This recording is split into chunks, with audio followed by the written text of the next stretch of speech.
जाएगा। आ गया डेटा। दिल्ली में कुल 7 लोकसभा सीटें हैं, मैंने पहले ही आपको बता दिया था, लेकिन इस बार ये टैली चेंज होती हुई दिख रही है। इस बार बीजेपी एक सीट लूज कर सकती है। यहां से कुल 7 सीटें हैं। पिछली बार 7-0 यानी कि नॉकआउट था पिछली बार का जो मुकाबला, लेकिन इस बार लग रहा है कि आम आदमी पार्टी एक सीट पर जीत हासिल कर सकती है, यानी कि आम आदमी पार्टी का दिल्ली में लोकसभा का आंकड़ा खुलता हुआ नजर आ रहा है। मयंक जी मेरे साथ हैं इस डेटा पर। मयंक जी, ये एक सीट जो आम आदमी पार्टी इस वक्त दिख रही है, पिछली बार नॉकआउट से तो आगे बढ़ रही है कम से कम। इस बार बीजेपी ने, देखा भी हमने, एक सीट को छोड़ के बाकी सारे कैंडिडेट्स बदल दिए थे, 6 सीट पे कैंडिडेट बदल दिए थे, लेकिन ये एक सीट जो दिख रही है, क्या ये किसी तरह का सिंपैथी है? क्योंकि पिछले दिनों हमने देखा क्या हुआ, मनीष सिसोदिया भी जेल गए, संजय सिंह जेल गए, हालांकि बाहर आ गए, अब अरविंद केजरीवाल जेल में चले गए। हम ये कह भी रहे हैं कि सबसे रिसेंट हमारा डेटा।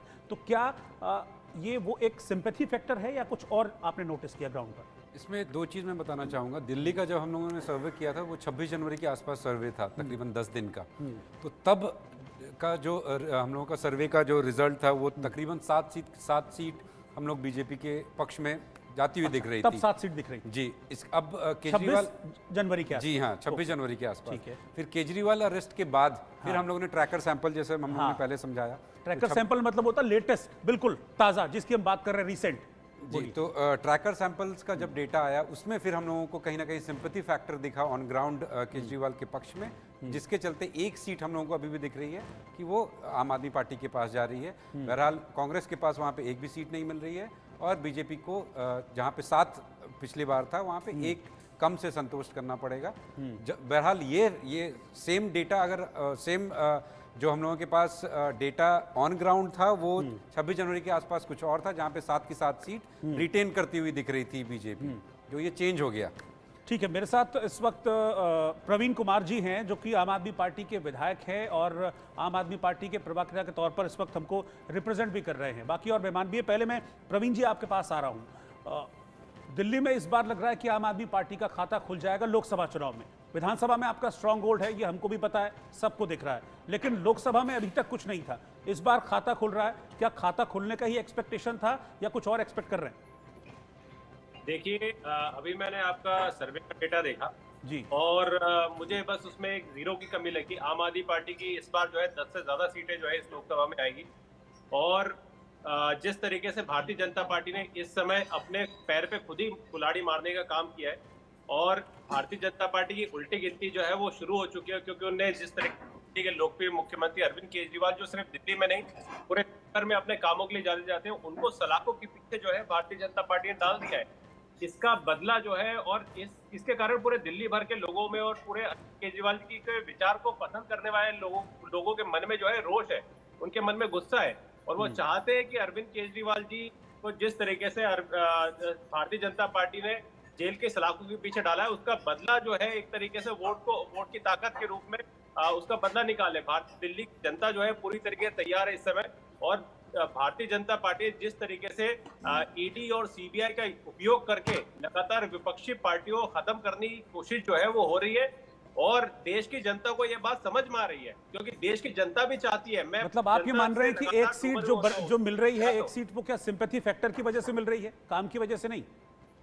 नहीं, देखिए, अरविंद केजरीवाल के काम के कारण ही तो लोग उन्हें पसंद करते हैं। अरविंद केजरीवाल ने जिस तरीके से बिजली, पानी, शिक्षा, स्वास्थ्य जैसे बुनियादी मुद्दों पे काम किया, बसों की महिलाओं की बसों की टिकट करी, ये तो काम है जिसके कारण उन्हें पसंद करते हैं और उनको उनके चुने हुए मुख्यमंत्री को, उनको पसंदीदा मुख्यमंत्री को उठा के सलाखों के पीछे डाल दिया है।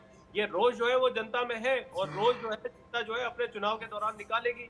भारतीय जनता पार्टी पूरी तरीके से इस समय बैकफुट पे है दिल्ली में और सिर्फ दिल्ली में नहीं, मैं आपको एक बता रहा हूँ, सिर्फ दिल्ली में नहीं पूरे देश भर में जिस तरीके से ना अरविंद केजरीवाल जी को अंदर किया, इसका पूरे देश भर में इम्पैक्ट पड़ेगा और पूरे भारतीय ठीक है, आप कह रहे हैं बीजेपी बैकफुट पर है और मुझे भी यहाँ पर एक सीट का नुकसान तो बीजेपी को दिख ही रहा है। विजय शर्मा जी इस वक्त है बीजेपी से मेरे साथ, उनसे एक रिएक्शन में फटाफट लेता हूँ।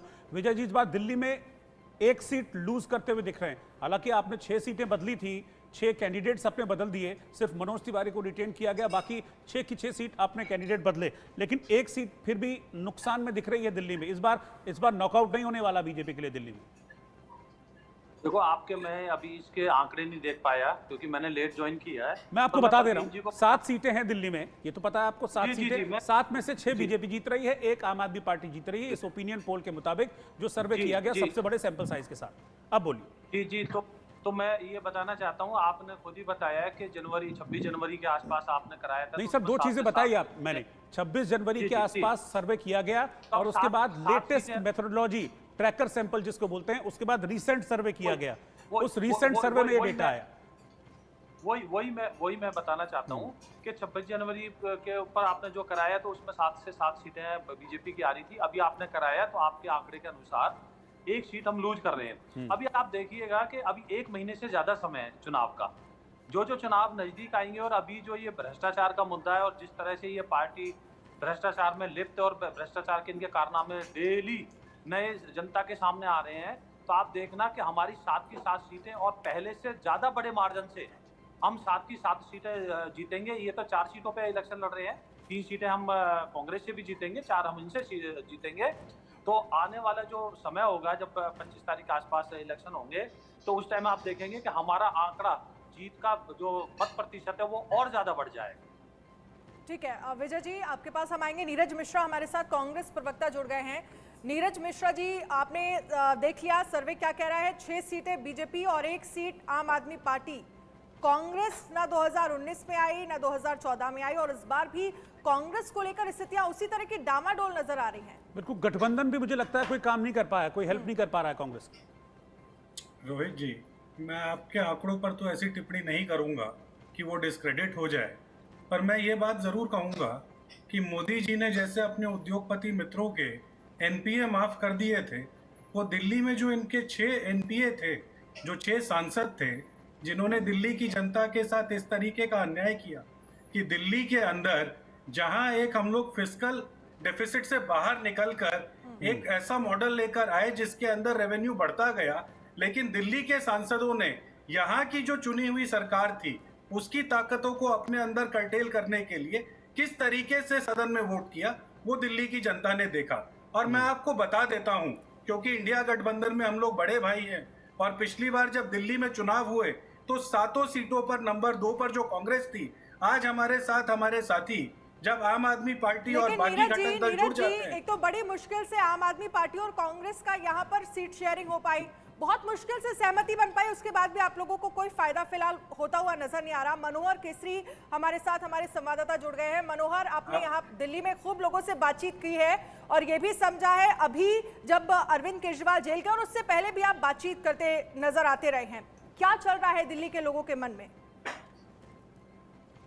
देखिए, बिल्कुल अपने दर्शकों को बता दूं कि जो हम लोगों ने जो सर्वे किया है और जिसके आधार पर हम लोगों ने राय भी ली है, तो ठीक वही स्थिति है जो सर्वे दिख रहा है, ओपिनियन पोल दिख रहा है। और मैं बता दूं कि 2013 जब आम आदमी पार्टी पहली बार सरकार में आई थी, उस समय भी दिल्ली के लिए एक लिटमस पेपर था, खास करके आम आदमी पार्टी के लिए, कांग्रेस के लिए और बीजेपी के लिए। और अब आप देखिए कि एक फिर नया गठबंधन बना है। उस वक्त 2013 में जब, क्योंकि जनता इस बात को कह रही है, जब हम सबसे बात करते हैं तो ये बात जरूर सामने दिख करके आती है कि उस समय भी कांग्रेस के खिलाफ आम आदमी पार्टी चुनाव लड़ी थी और अब आम आदमी पार्टी और कांग्रेस दोनों मिलकर के चुनाव लड़ रही है। तो ऐसी स्थिति में जो भ्रष्टाचार का मामला, चलिए ठीक है मनोहर, आपके पास हम आएंगे। आप सभी खास मेहमान हमारे साथ रहिएगा। बेहद महत्वपूर्ण राज्य की हम चर्चा कर रहे हैं। सबसे पहले बात हम हरियाणा की करेंगे, उसके बाद पंजाब की। और ये वो 2 राज्य हैं, हरियाणा से 10 सीटें आती हैं और 2019 की बात करें तो बीजेपी को 10 में से 10 सीटें मिली थी। लेकिन 2024 का ओपिनियन पोल क्या कह रहा है रोहित?